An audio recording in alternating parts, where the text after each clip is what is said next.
Hello, ladies and gentlemen. It is I once more, Rob, here in the lair of OmnusI. I'm going to be covering another episode of the State of the Dungeon. This was for the night of November 9th. Werewolf the Apocalypse, Chronicles of the Caribbean. And this was going to serve as our Halloween episode.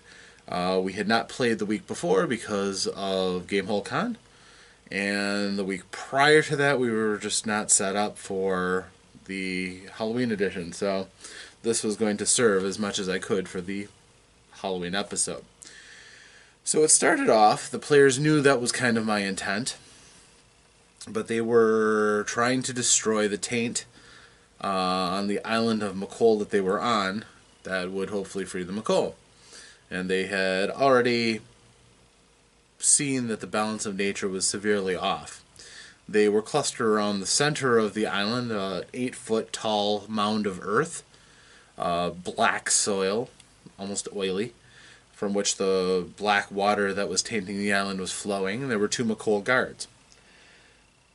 The group had Grace, who thought to use makeup to try to look more native, tried to persuade the guards to come to an ambush point so they could be quietly eliminated. It didn't work as well as she had hoped, because even though she had a gift that allowed her to communicate with them, it's a small island. They knew she wasn't from the island. So they were a little skeptical. She had a harder time, but eventually she pitted them against each other for her, and she led them away. She got one first, to attack his friend and then chase after her. So she got to the point where the rest of the group dove onto this McColl, and these were tough guards. The McColl's specs that I use when they're in their war form, they're pretty tough. For those coming late to the party, McColl are were crocodiles, but in their were form they can be dinosaur-like or almost dragon-like.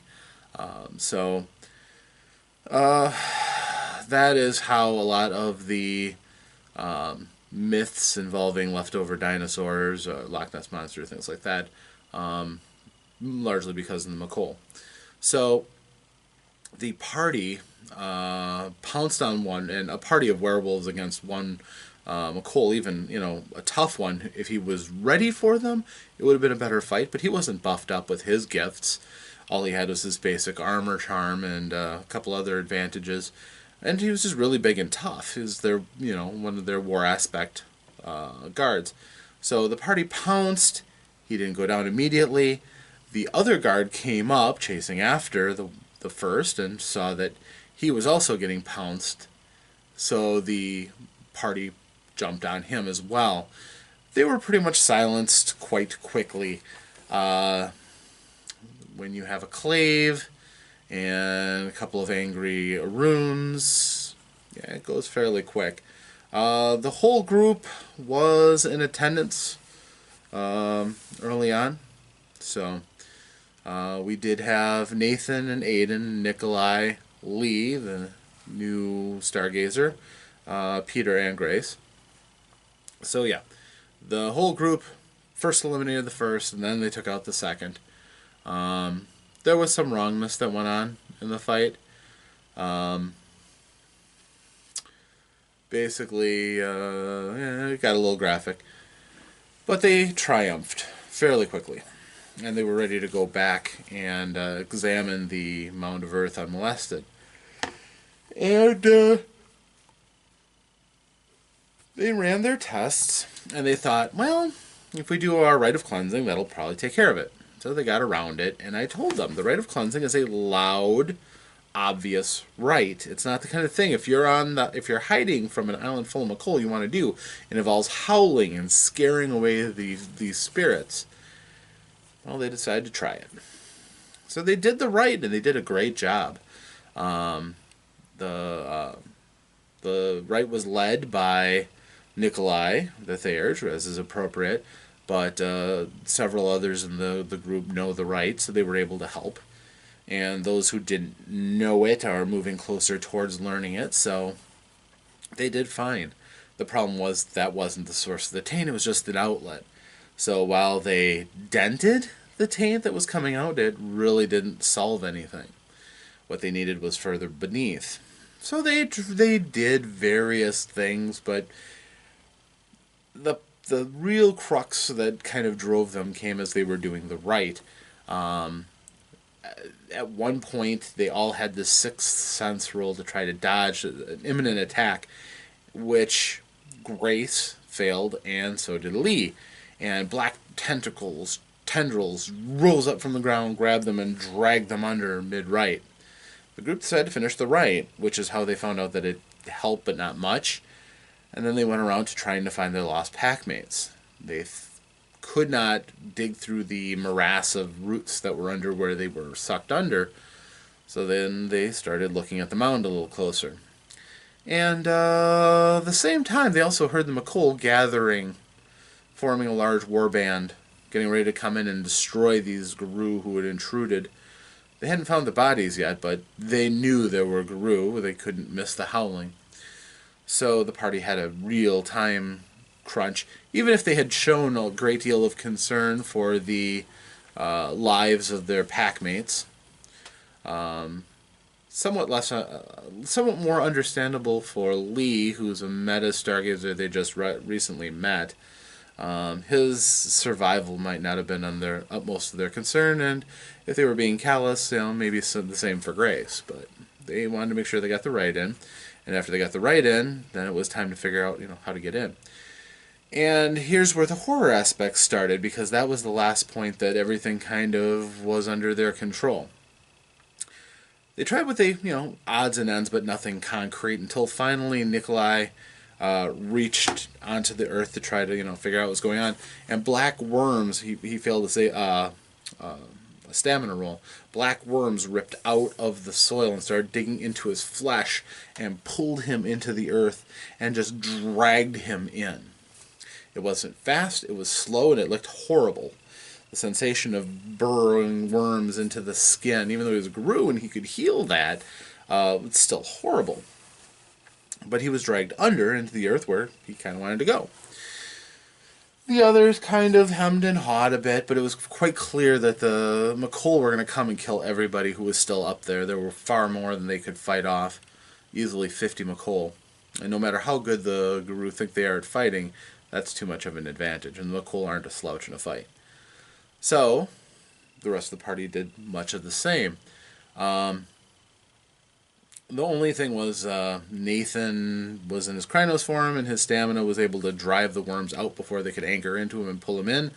So he was left there as the McColl were charging in. Then finally he decided he was going to go down to Hamid so that he could be dragged under. And then when he did, boy, did he fail a stamina roll, and so the party gets dragged under.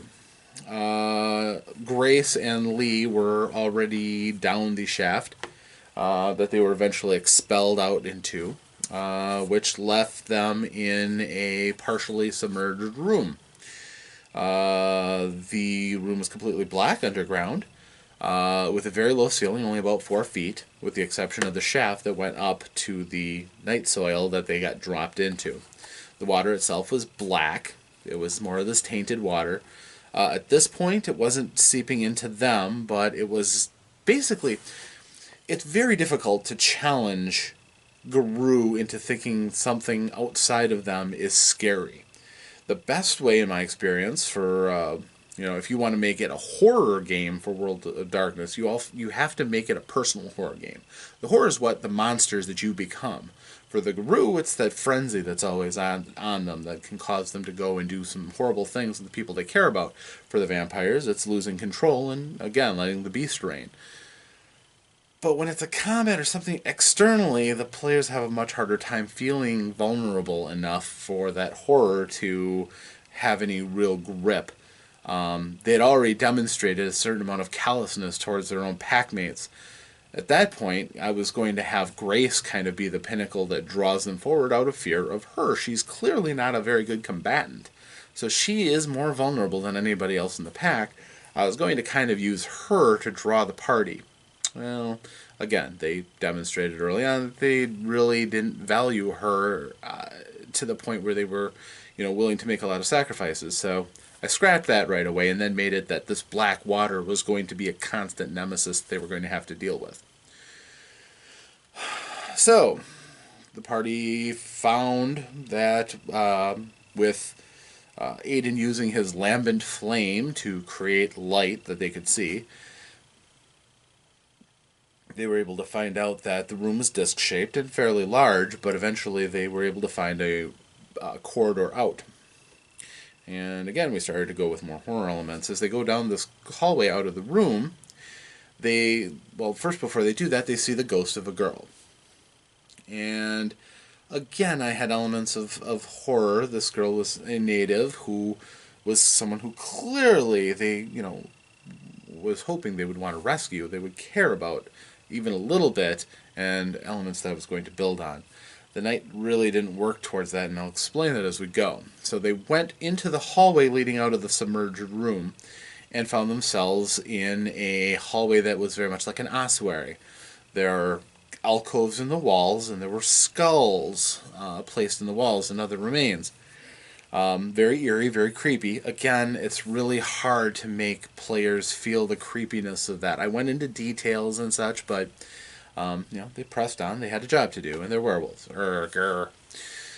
So they go further on, and they come into this huge room. Again, partially submerged.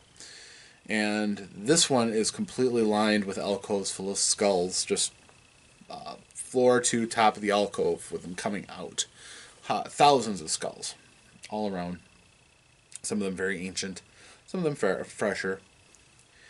But what they eventually did was they found that in the floor, they activated a drain, basically, which caused the water to clear out, and they found themselves on almost like a large grate where the water descended out, and the water was coming out of the hallway that they had gone through as well. The water was starting to drain out. However, as they did that, before they had a chance to look around a great deal, all of a sudden, giant beetles started coming out of the skulls, out of the eye sockets, out of the gaping mouths, out from behind, scuttling, to the point where thousands of them were starting to come in a swarm. And again, starting to replace the black water with something that is a looming threat, not something that you can just claw. You kill a couple of beetles, but hundreds more come on. So, this was a real clear, incredible threat. The party was fighting it as much as they could, but their only real person who was in any condition of safety was the pack leader, Aiden. He had Luna's armor, which the bugs really couldn't pierce. He was relatively safe. The rest of the party was decidedly not so much. For a while, they were safer by trying to fight off the beetles and keep them under wraps, but as more and more started dropping onto them and coming on, they decided they had to flee. So they ran back down the hallway, and now the beetles were coming out of the skeletons that were in the cracks and crannies too. And the floor was almost dry. One of them actually scooped up some of the water and threw them on the beetles, and the beetles were reacting negatively to the water. They were hissing and popping and dying, but the water now was draining. So they ran to the submerged room, and which was not as submerged as it used to be. Now, earlier on, if anybody remembers, that Nikolai did not have the Phoenix Dagger anymore, did not have the Phoenix spirit with him. He instead had Squidward, as they dubbed him, who is a water spirit, who was kind of gifted to him with his close approximation with Kraken, the original boat, the spirit that was in that ship. He kind of took on some darker turns to fit what Nikolai's bent was going along. And one of the early things that Nikolai did was send him to go and investigate, and he never showed up. When he did show up, his eyes were black and he was decidedly creepier. Again, the twisting of a familiar face is another common horror trope. So, Eventually, they get to the room that was submerged, and there's not much water in there anymore. And the scarabs are now just boiling out of the corridor and threatening to really doom them because they had no escape from this room other than the shaft going straight up, and there was just earth above that. Whereas these scarabs could clearly cling to any surface. So he asked, Nikolai asked his water spirit, Squidward, if he could create more water. And boy, could he, because Nikolai gave him a ton of gnosis to fuel his power. And when he did that, he's just like, yes. And all of a sudden, he was emitting black water into the room at such a rate with that much spiritual power that it was filling the room again. Well, whatever had let the seal go in the other room clearly had stopped because now the water was starting to rise. The group realized now that the room they were in was going to be flooded and they were going to be stuck in the channel going up to the surface. Their best chance was going back into the round ossuary room, which was 25 feet high, ending in a domed ceiling. So they ran back down the corridor, splashing bugs as they went. The bugs themselves were retreating away from the rising water, trying to get up the walls, and eventually up onto the ceiling. By the time the party gets back into the round ossuary room, the water is pretty much submerged the tunnel, and it's rising. At this point, Nikolai's not happy with his spirit anymore, who's just sitting there going, yeah, and more water is filling, and it's all this evil tainted black water. Eventually, Nikolai overrides him and tells him to stop, and he does, but by this time, they're almost at the domed roof. There's only about 4 feet of ceiling above them, and at this point, the group brain locks. Literally brain locks. There's nothing anybody comes up with. My group, who's usually quite imaginative, all of a sudden just freezes. They don't try much. They don't look at anything. They just kind of sit there. We spent probably 45 minutes with them stuck at the top of that alcove. I didn't know what to do. I didn't really want to hand them a key out of the room, but we were wasting a lot of time, and I don't carry my Halloween special from one week to another without extreme provocation, and I didn't want to do it here. So eventually, Nathan goes, well, can I look around? And I'm like, well, yes, of course you can look around. And he's in lupin form, which it gives him better senses. So he can smell the fresh air is coming out of one area, and he finds a secret door. And they find a way to open the door with a little work. They work together. The door opens.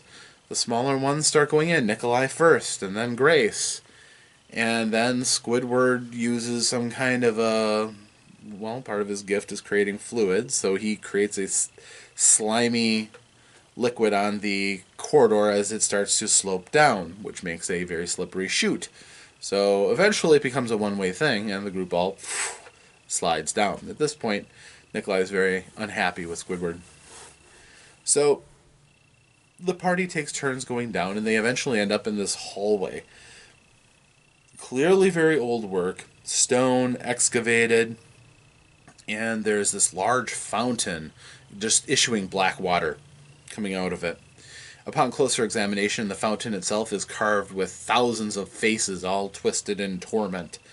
This is quite clearly bad juju, and the water is flowing out into two channels that are going through the room to holes in the far wall, in which in the middle of it is a big door, very scary looking door. So the party does a little bit of looking. Lee goes and explores because he's got the curiosity thing, and he's playing it, which is good. He first examines the fountain and just decides there's nothing of any real interest in there. So then he comes back. By the time the rest of the group comes down the chute, he looks to the door, and they boot the door open. So the door opens up, and it's a much larger room, and it's kind of a T-shaped room. The water, it goes in, widens out, flat back.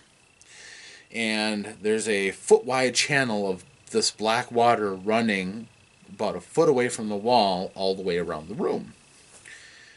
And there's a large pool of blackness at the end of the room. all along the walls are chained skeletons without heads. Clearly the heads were in the ossuary. But the entire place had kind of a grim feeling, and it was running rather late. At this point, my player for Nathan had to leave because he had to go to work. And so they were kind of in a position where it's like I wanted to get through to the end, but I at least wanted to have one good combat. So, as a planned encounter that I had, a mass of the black water, the final guardian for the taint in the room, rose out of the fountain and attacked them. Now, as a construct of water, it was relatively resistant to werewolf claws, and many of their attacks didn't have a great deal of effect. On the other hand, it had the ability to flow around a person and try to grab them and subsume them, although it never succeeded at that. So it wasn't an easy fight, and the thing was able to solidify itself into hard black shards. Maybe I've been playing too much Neverwinter with that black ice that I've been mining with my character. I don't know. At any rate, the fight lasted several rounds. It took a lot of beating on. There weren't a lot of times where I think the group was challenged well enough because, honestly, spirits fighting Garou have a really hard time. Few of them have multiple actions, and if they do, they have to pay for those out of power. I much prefer to mob the players with multiple spirits so that it makes it more of a fight. But the group just teed off, and even though individual blows generally didn't do a great deal, the party did a good enough job to eventually wipe the thing out. There were heroic efforts by all. There were a couple of botched rolls. There were some not so glorious moments, but all in all, the party worked together. They destroyed it. And they went back and they did a big rite of cleansing on the pool of blackness. They didn't get to any of the story elements. Some experience was left on the table because the thing was kind of stalled, and that was unfortunate. All in all, it's kind of I would grade myself a C- for the night. Didn't really keep the atmosphere going, didn't keep the mood going. I probably could have done some more with the theatrics for the session, but it kind of came off like our normal werewolf nights where it's find enemy, beat enemy, move on. And I didn't really hit the horror themes that I was shooting for. So I'm a little disappointed in myself. But we move on. So the group finally destroyed the blackness, lifted the essence of the curse, returned back up through to where the McColl are above. And that's where we're going to start off with some very confused McColl with this taint being ripped out of them. And the Gru deciding if they want to do a meet and greet, probably not advisable, or dash back to their ship. So, that was the state of the dungeon. We will be having a week without gaming as the Thanksgiving Day is upon us, and in my profession, I don't get to have a Thanksgiving night off. So I will be working, so no State of the Dungeon for this following week. But this is what we did. It's the State of the Dungeon. I am, of course, Rob, here in the lair of OmnusI, and thanking you for watching. And I hope you have many safe adventures yourself. Farewell.